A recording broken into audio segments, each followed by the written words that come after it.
Recently, nag-DOP ako ng isang student short film. Gusto ko lang sana share sa inyo kung paano kinilawan yung mga eksena.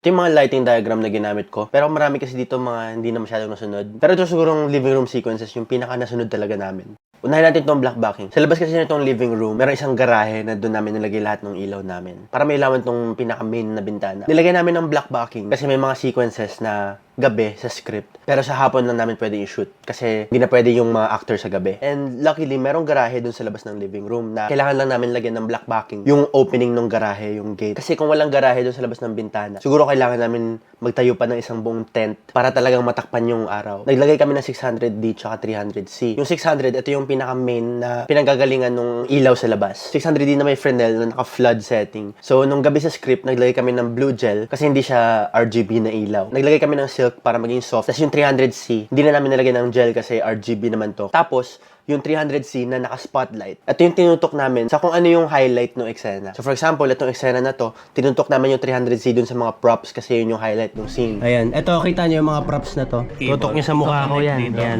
kita mo ako.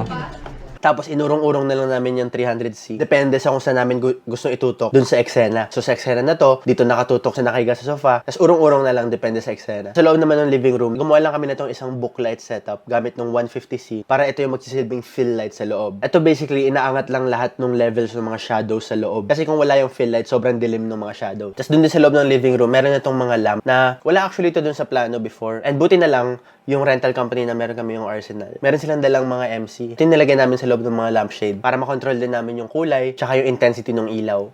Tapos nung mag-shoot na kami ng mga scenes na umaga, tinanggal lang namin tong blue gel. Tapos ganun lang din yung setup, yung 600D. Ito yung pinaka-araw namin na nag-iilaw ng buong bintana. Tapos yung 300C, tutok-tutok lang. Depende sa eksena kung saan namin gusto itutok. Para sa shot na to na nag-pan right yung camera. Yung nag-iilaw lang doon sa loob ng kitchen, itong F22. Tapos nagdagdag lang kami ng isa pang 60B para ito yung magsilbing fill light doon sa hallway habang naglalakad siya.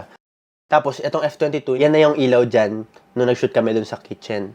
Tapos pagdating nung sa labas, naka-boom yung 600D para hindi makita yung stand sa likod. Tapos ito yung nagsiserve as backlight dito sa actor. Tapos next, itong mga school scenes. So meron na actually ako 3 ilaw dito. Yung hotdog light, tapos itong 60B, tsaka isang LED panel. Hindi na ako gumawa ng lighting diagram kasi mostly nasa loob lang naman ng classroom. Tapos isang lighting setup lang naman na adjust lang. Tapos ang pinaka nagpaganda talaga sa mga lighting dito is itong Kukuloris na kinut out ko lang from a piece of foam board. Ginamit ko yung 60B, pinatagos ko dun sa Kukuloris, tapos gumawa itong mga patterns. Nakikita mo dito sa sahig, sa pader, ganyan na itsurang galing dun sa bintana. Although, pag inanalyze mo ng maigi, masyadong makapal yung shadows para dun sa grills ng bintana. Pero, okay na rin. Wala naman masyadong pumansin. Tapos yun, adjust lang. Kunwari sa shot na to, 60B lang yung nag-iilaw dyan. Tapos yung hotdog na nag-fill light sa likod. Dito sa shot na to, yung hotdog yung naging key light, tapos dun sa background yung Kukuloris. Tapos yung nag-fill light actually, itong LED panel ko na naka-bounce lang sa pader. Dito naman, makikita mo yung 60B tumatama dito sa respect, etc. etc. Tapos pagtaas ng kamay, yung umiilaw dyan, yung nag-iilaw dyan is yung hotdog light. So for this day, wala kaming ginastos na kahit anong rental ng mga ilaw, na mga malaking ilaw, ganun. Kasi nga, ilaw ko lang yung ginamit. Ang downside na nito, for example, hindi ko mapapakita ng buo yung bintana dun sa shot. Kasi kapag pinakita ko na yung buong bintana sa shot, kailangan ko na mag-ilaw galing sa labas. So, kinommunicate ko na lang yun sa direct na yun lang yung compromise na kailangan namin gawin, na hindi ko kayang gawing mas wide yung shot. Nakaganda na rin kasi nakamura na rin sa PD na hindi niya kailangan i-decorate ng mas malaking frame. Itong maliliit na frames lang yung kailangan niya i-decorate. So, isa rin to sa mga trabaho ko as DOP, yung mag-work with the budget na binigay sa akin. And also to communicate kung hanggang saan lang yung kaya ng budget. Kasi kung yung mga sarili ko lang din ilaw yung gamitin dun sa living room sequences, imposibleng makuha yung ganitong look. Dapat mag-align yung vision at treatment sa budget na meron. Tapos bonus na lang din, share ko lang itong